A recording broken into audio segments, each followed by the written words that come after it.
Rachel. Hello. Thanks for joining us today on this Project Ultimate Life podcast. Thank you for having me.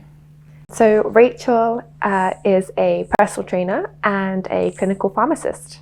Rachel, please tell the audience a little bit about yourself, about your story. We'd love to hear it. Of course, yeah. So for as long as I can remember, I was always active and playing sports. I had an older brother, still do. So I was always playing with a ball with him. We were running around, we'd be climbing up trees. We'd just be active. And then my days at school, secondary school particularly, I just remember my lunch times, my after schools, obviously my PE classes. I was always either running around a cross-country field, running around an athletics track, or playing a sport, playing netball, playing hockey, just being active, and I loved it. No questions asked. I always wanted to be in my sportswear, doing something active. I also did lots of dancing as a young child, and then figure skating, ice skating throughout my adolescence, and trampolining. I feel like you name it, I've tried it. I was very lucky and fortunate. My parents put me into lots of different sports and gave me opportunities to try them. And then I found my real passions, which are, I believe, team sports. So netball and rugby are the two sports that I love the most. And I've been playing for the last decade or so. And as I was growing up and I was starting to think about my career and what I wanted to do for work, I liked the idea of being able to help people, lead healthier lives. So I decided to study pharmacy, and I qualified as a clinical pharmacist and practiced in the UK. And I really enjoyed that in the early days, really gave me some good satisfaction, and felt like I was able to help people, and I was learning lots and developing. And then as the years went by, I practiced for about 8 years in the UK. I started to feel a little bit less aligned with pharmacy, albeit like an absolutely necessary profession, and there's some excellent pharmacists doing excellent works, and obviously there are excellent medications and medical interventions. But personally for me, I started to feel less aligned to it, because my core beliefs around health are that we should be focusing on our lifestyle, so our exercising, our nutrition, what we feed our body, and then how we manage our stress and how we recover and how we look after sleep. I think they are the four biggest pillars and contributors to our health. I think pharmaceuticals and medical interventions do a fantastic job, but generally, and the most part, particularly with chronic diseases. Chronic diseases being long-term diseases that we are going to have lifelong unless we drastically change our lifestyle. So common chronic diseases are diabetes, heart disease, COPD, so lung conditions, asthma, chronic obstructive pulmonary disease, depression, mental health disorders, chronic pain. There's lots of chronic diseases, and they are the common ones you see in the Western world. And as far as I can see it, and as we understand the diseases, most of them are caused by our lifestyles. But the way that I was finding in my practice and in the scope of practice I had in a 10-15 minute clinic consultation with a patient was that we were basically only really having the chance to focus on the intervention we were providing, which for me was the pharmaceutical, was the medication.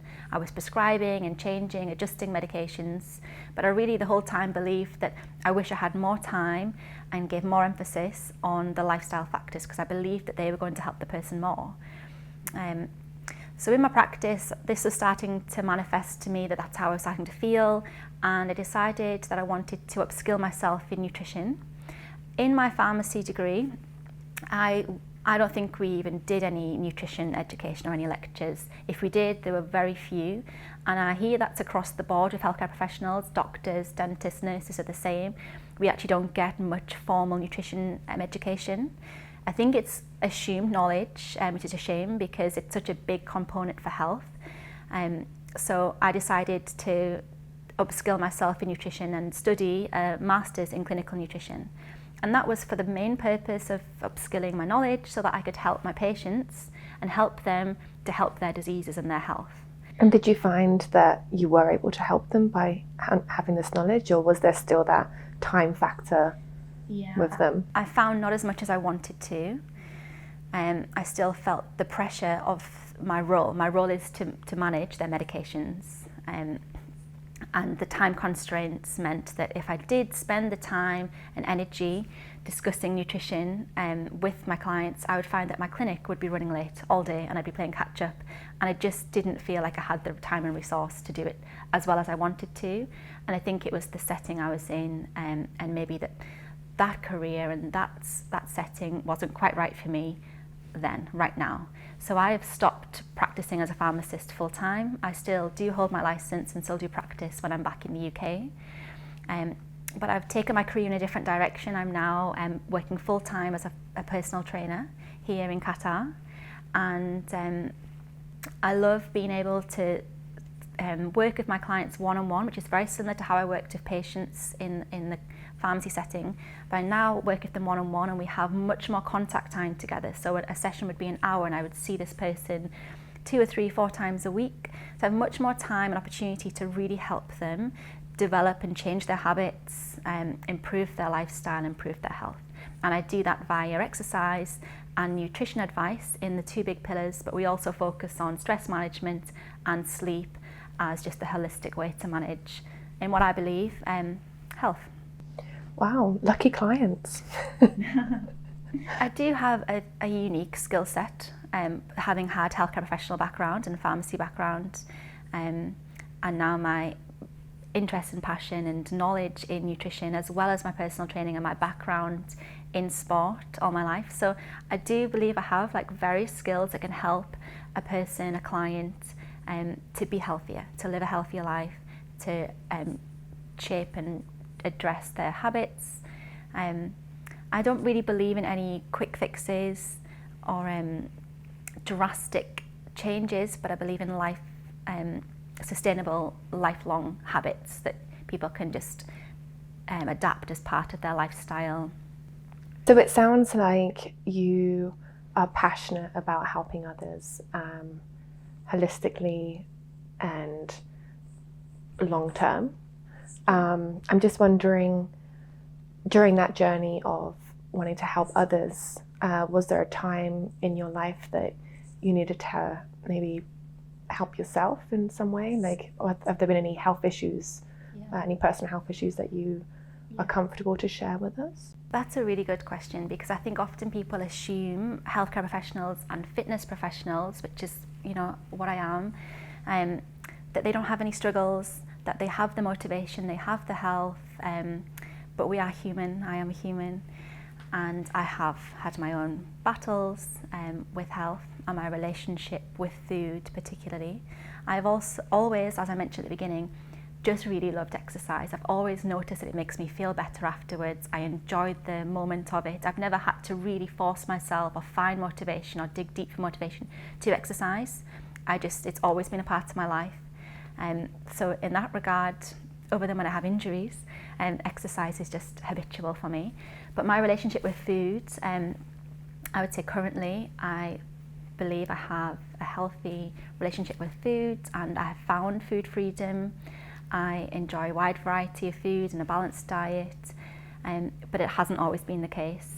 For a big part of my 20s, I am now in my early 30s, a big part of my 20s I did suffer with what I can now see and recognise as an eating disorder. Looking back now, I would be able to call it and recognise it as bulimia nervosa. For a long time I was in denial about that and felt like I just had I'd gone into a difficult habit. It wasn't as significant as it was, but ultimately it took over about a decade of my life, and it's not a pleasant Really brave, Rachel. It's not an easy topic. Oh, I didn't think this was going to happen.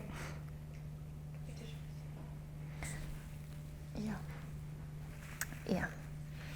Well, yeah, you can see it is triggering emotion in me, and I think a lot of it and a lot of the condition actually centres around shame, and the shame we feel about the food we eat, and also the shame we feel in ourselves. And I feel shame now to admit I had this, and I also know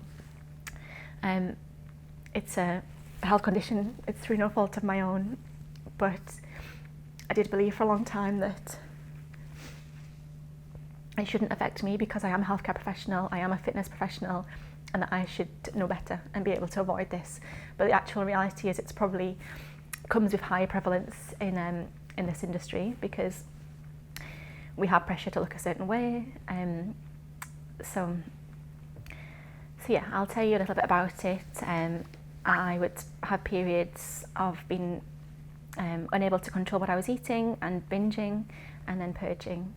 And I can see now that often I would be binging around the times when I wasn't able to control my emotions. And it was the way that I dealt with stress, the way that I dealt with something that was feeling uncomfortable to me. It is an effective way to control these emotions, of course it's not, I can see that now, but we find ourselves choosing or doing the thing that is most easy in that situation. I never felt like I had control, but sometimes I think people believe that bulimia is a way that you get your control back by purging. But it's all a vicious cycle. It doesn't help your relationship with food, doesn't help your relationship with yourself, because after the episode you feel more shame, more guilt. So nothing positive comes from it. How do you think you started to rebuild your relationship with food? Yeah. So probably wasn't a conscious thing at the beginning. I was just trying my best to get through it. But what I can see looking back, because I am very grateful and lucky that I feel like I'm out of that period now, like I have healed my relationship with food. And that's what I want to share with you today, like what I do think does help. But throughout the process of those years, I was just muddling through, let's be honest. But now in the last few years, I can see the ways that you do it is you work on your relationship with yourself. And you also work on the ways that you control your emotions or you manage your emotions. I would be going to food, I'd be going to those foods, I would binge to do that. Whereas now I have other methods. I journal and I meditate.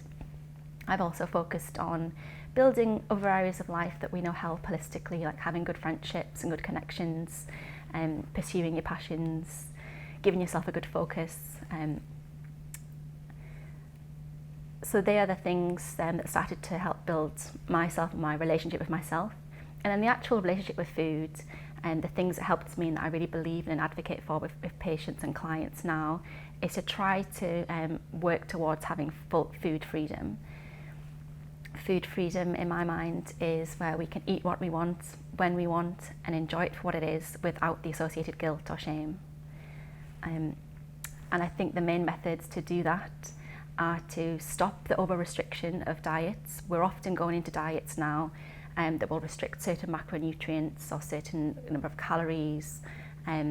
Restriction just leads us into the vicious cycle of restricting for so long until we can't keep up that willpower anymore, and then we're more likely to binge.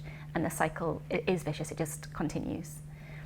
I think the other ways to build and work towards food freedom is to stop thinking of foods in such dichotomous ways, so food being good or bad, because food isn't. Food is just food, and it doesn't make you a good or a bad person for eating certain foods. I like to see food now more as foods that we know are more nutritious for us and less nutritious for us, but they all have a place in our diet in a balanced diet. The other way is to work out other coping strategies for our stress and for our emotions that negatively impact us, rather than going to foods to heal those or to help those. I think they would be the main 3 points. As an educator instructor, what would be some of the signs that you would look for in children or other adults that may be struggling with this health condition? Very embarrassed about it. They'll feel a lot of shame about the condition, and they'll keep things secret. They will be hiding it as much as they can. I succeeded in hiding this for a decade from all of my family, all of my friends, sorry. There was only my parents who knew, and only to a certain amount. So it's going to be difficult to spot, but I would be looking out for any just changes in a child's or adolescent's behaviour. If they started to become more withdrawn or hiding things from you, like that, there would be a sign. And I think it's similar to most safeguarding signs we'd be looking out for as educators and coaches.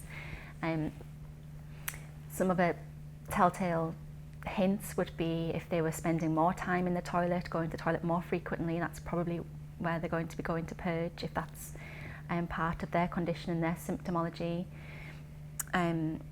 If they start to be different around meal times, either not eating or eating more or not able to engage in conversation, just I'd be looking out for changes. And I think you've got to be very, very careful with this and very sensitive, because it is a very sensitive topic, and the worst thing we would do would be to try to point this out or accuse somebody of it, and then they become more withdrawn from us. Mm-hmm. We want to kind of keep that conversation open and let people feel comfortable to talk about it and feel like they're going to have a safe environment, they're not going to be shamed anymore. People are going to listen and be non-judgmental with them. But it is a very difficult topic. And I think the nature of it, that it is more likely, and it's not to say that it's exclusively likely, but it's more likely in adolescents and in younger women than it is older. But it also affects men as well. Why do you think it is more prevalent in teenage girls? Yeah, I think it's because of the pressures that we face as teenage girls. We've both been teenage girls. There is a big pressure on us to look a certain way, to always look our best, to have a certain body type. And we're also going through a period of life which is very difficult. We're suddenly hitting menstruation, and that time of year where our body is time of life where our body is changing. We're starting to grow parts of our body we're not used to and we don't like, and we might want to be thinking about changing. It's just a difficult period for a woman. And you have other people pointing that out as well. Boys all of a sudden, no, you have boobs or whatever. But talking about language, should we be more mindful with the language we use around like foods or other people's bodies? Should we actually stay away from talking about these things and pointing these? Yeah. Definitely, that's also a very good question. I think it depends on the relationship you have with the person. You might have a very good relationship with somebody and know them very well, that they can take certain terms and phrases well. But especially with people we don't know so well, like students in our classroom, like athletes we're coaching, we do need to be very careful. And these people, impressionable, I think is the word. They're impressionable. So phrases for me that I found triggering, and I think people do in general, would be around calling foods good or bad, naughty foods, fattening foods, treat foods, cheat foods. And why is that? Why do you think that is quite triggering to say, oh, that's a cheap food or cheap meal, or that's a fatty food, or? Well, it starts the process of the shame. So you start to feel guilt or shame for eating this like naughty food or this cheat food that we know like isn't good for us, or we seem to think it isn't good for us. These terms have become very colloquialized now. We often hear the terms cheat or treat meal being thrown around. And although like on the whole they don't do that much harm to lots of people, they use them and it's fine, but to certain people it can cause harm, and in the actual essence of the words and terms, it's not true. Food isn't good or bad. You're not cheating by having a food group or a food item that you enjoy or that's higher in calories. You're just eating some food, and I just think the terminology cheat and treat and naughty just causes some people to lead into the shame spiral that we are suffering from anyway when we have these eating disorders or this disordered eating pattern. Yeah, I mean, I do it myself. I'll be like, oh, I'm just going to have this treat because I've been really good. And then you've been really good, you eat this treat. And whilst usually you would just have one or two of these biscuits, or for me, chocolate, by just having one or two, you're like, oh, well, I've eaten two. I might as well eat two more, and oh well, that's my diet out of the window, so now I'm just going to eat the whole packet and start again tomorrow. Yeah, exactly. Whereas there actually wasn't anything wrong with having the 2 biscuits or the 3 biscuits or 4 biscuits.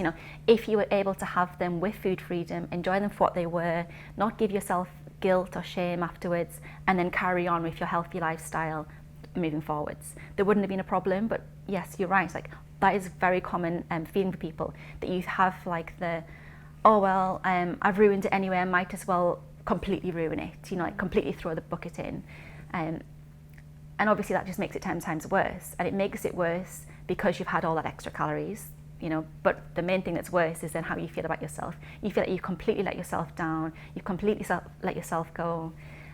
Whereas if we didn't have the associated shame after those couple of biscuits, we could have gone on with our day without giving ourselves that terrible feeling. And I bet quite a lot of us will be able to resonate with that feeling. Yeah. Another thing I experienced as an athlete, as a person who was always active and burning lots of calories, I always had a high appetite, a big appetite. And if I had comments around the table from parents or peers or friends saying things like, wow, you're going to eat all that, are you? Or where are you going to put all of that? Or gosh, you must be hungry. Comments like that, which seem quite innocent and they seem very colloquial and just conversational, they actually can be triggering, because you start to think, oh, you know, am I eating too much, or should I not be doing this? Like, that person has an opinion on my foods. Now I'm starting to question it and feel concerned or feel embarrassed or worried. I think one of the safest things to do, unless you do really understand the person very well and you've got a very close relationship and they communicate with you when they are triggered, the best thing to do and the safest thing to do is not to comment on somebody else's food, not to comment on what someone else is eating, or when they're eating or what they're eating. And in terms of, as you asked before, what we can do as educators, what we can do as parents or educators if we're having meal times around students, around our athletes, is just to lead by example, is just to be eating your food in a natural way, without, you know, being careful with your terminology that you're going to use with your foods. I would witness my mum, for example, giving us all a meal, and this would be the family meal for my brother, my dad and I, and she would have something completely different, and she was on a diet, so she was doing that. And I saw that around the table, that it's kind of just normal, but we weren't then having the same meal. Made me think, oh, when I'm older, I should probably be doing that as well.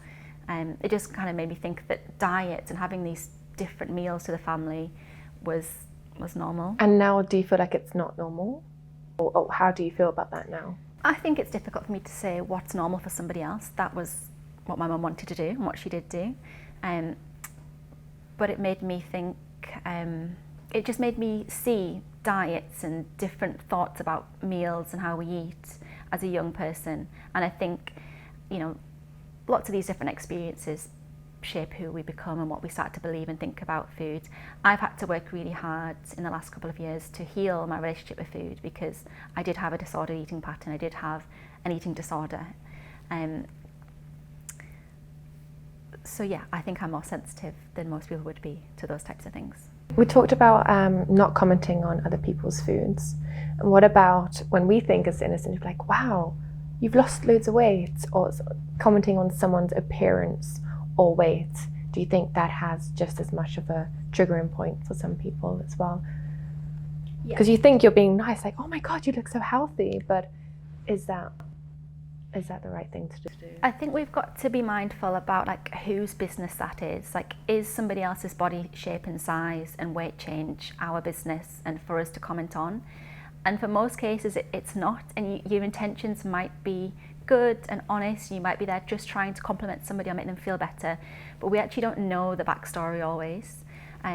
There's examples I've had with clients and friends where somebody has complimented somebody on their weight loss and perceived it as a good thing, and asked them, you know, what have you done? Common question, what diet have you been on? How have you done it? I want to do it too.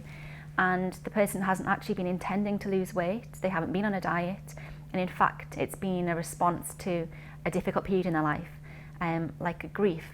They've lost a family member or a loved one, and they're grieving, and therefore they've not been eating properly or in a normal way, so they've lost weight. I've also known an example, a similar story, where somebody was congratulating a person on their weight loss and their perceived weight loss and how that was good. And the person had gone through chemotherapy for a cancer, and they'd lost weight because they were very ill.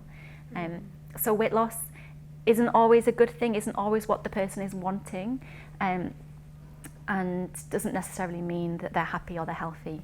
The same thing goes with weight gain. Like, just because somebody has gained weight doesn't mean that they're unhappy or they've lost control or they're unhealthy.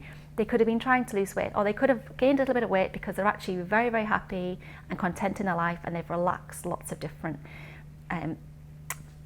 conditions they had in place before to keep them at a certain weight. I personally with my clients, don't over-congratulate or commiserate clients when they've lost or gained weight, because I don't want them to pin their self-worth on their weight, on their scale weight. But I do ask the question of, like, how does that make you feel? If they're telling me I've lost some weight and they're smiling about it, I don't want to assume that that's a great thing and I'm going to cheer with them, because I don't want the opposite to happen when they gain weight, for them to feel like they've let themselves down or they should feel bad or shame. But I do ask the question, how does that make you feel? Let's remind ourselves what we've been doing the last few weeks or months. It's like contributed to this, and let's keep this going. Try to reiterate and reinforce the behaviours that have got them there to a place where they want to be. Rather than trying to get that person to focus on the outcome. And I don't ever want their self-worth to be pinned on the scale weight. Because actually, when you're working out and you're taking care of yourself, there's a trickle effect in the rest of your life. Probably they sleep a lot better now, or maybe they are actually just choosing better foods now. It's not just all about the scale, and we do focus a lot on the scale, don't we? We do, and our body weight and shape, size is going to vary throughout the life course, and throughout different cycles and seasons of our lives, and that's very, very normal. I think trying to resist against your body changing isn't realistic. It is going to change. We need to try our best to find and maintain food freedom and a good relationship with food and ourselves throughout that. Because whether we're a few pounds or half a stone heavier or lighter shouldn't change or derail us completely from our happiness within. How did you change your eating habits and your food choices?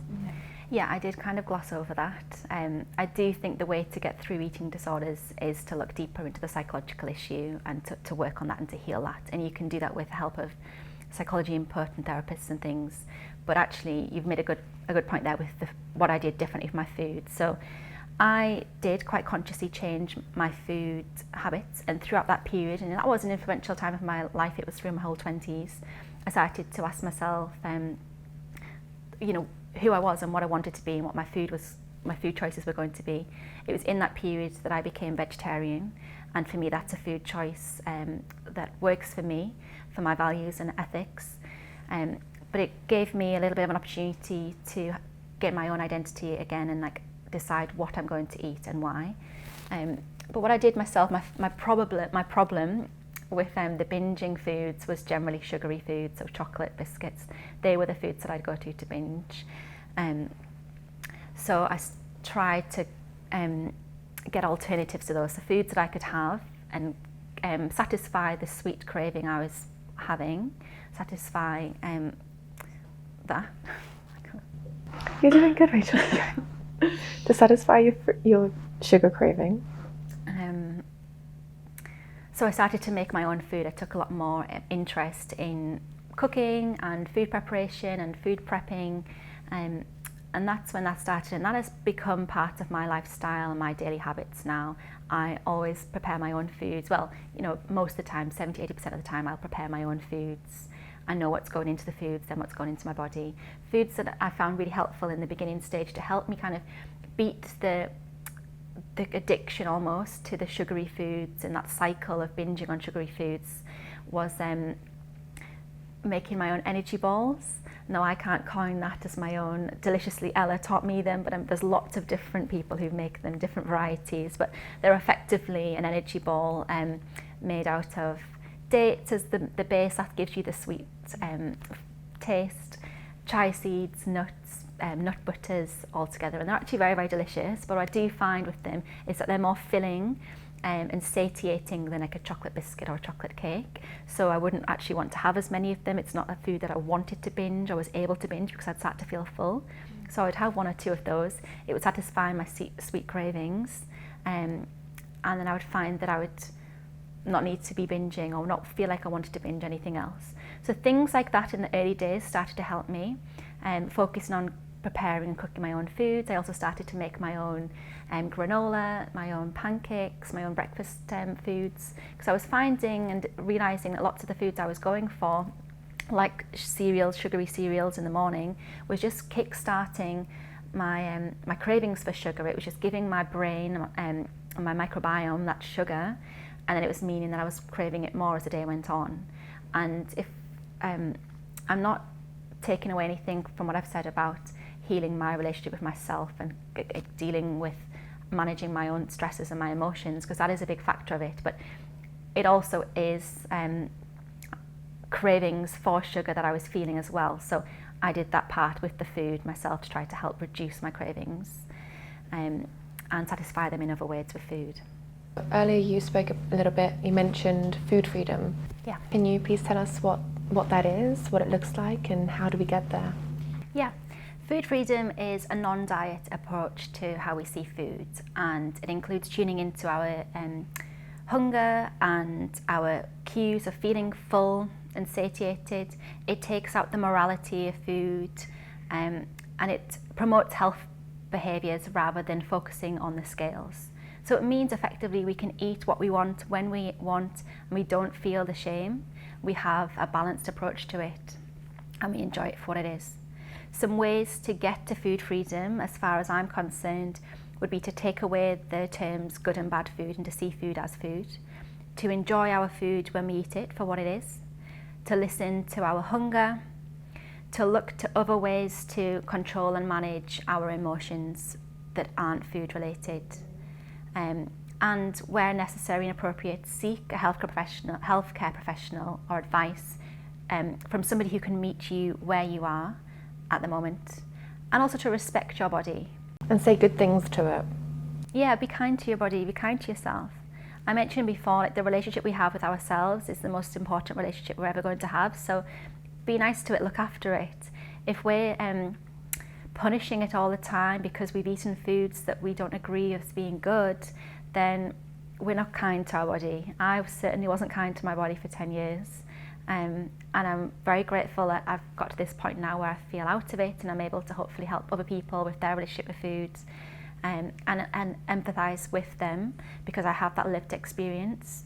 But that period of time, I look back and there's nothing positive coming from that behaviour and that habit that I was in. And I wish that I found food freedom earlier. I wish that I got the help that I needed. I listened to my hunger cues, listened to my emotions, found ways to manage them better. I wish I did that sooner, but I'm here now. And helping others through your lived experience. Well, thank you so much for coming in today and being so authentic and honest and raw, and it's been beautiful, and yeah, really appreciate having you here. Thank you very much. I really enjoyed it. Thank you for giving me the opportunity to share this. I have held it within my own heart for a long time, and thank you for giving me the platform to be able to share it. You're most welcome.